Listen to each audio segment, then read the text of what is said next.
Today I'm going to be making Reese's cookie treats with two ingredients, miniature Reese's peanut butter cups and the ready to bake sugar cookie dough. So what I'm going to do is take my mini muffin pan and spray it with cooking spray. If you don't have the Pam cooking spray, then you could just use butter or Crisco to grease your pan up. But what I want to do is just take a cookie and place in the center.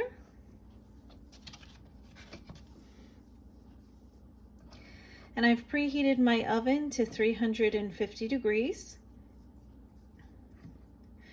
And I'm going to bake these according to the instructions on the package, which is 10 to 12 minutes.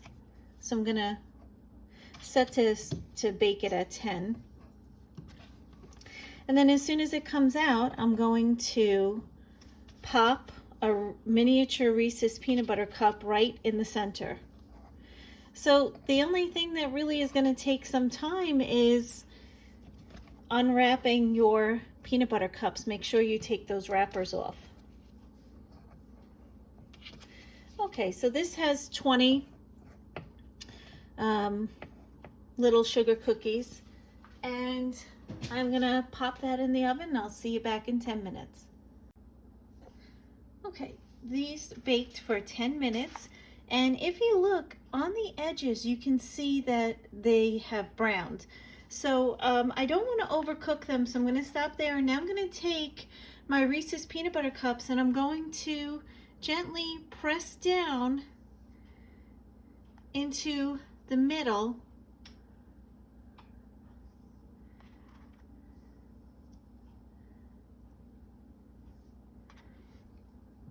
And then once I get these all in, I just am going to let them stay in the mini muffin pan for about 2 minutes, and then I'll carefully take them out to cool.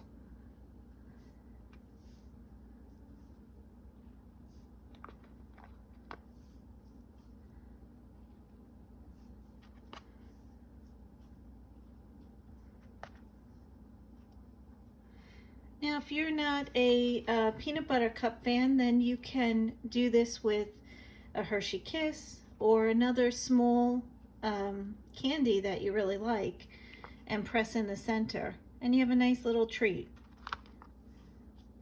And this is also really great to do with little kids. If you want to bake with young kids that want to help, this is a nice activity to do.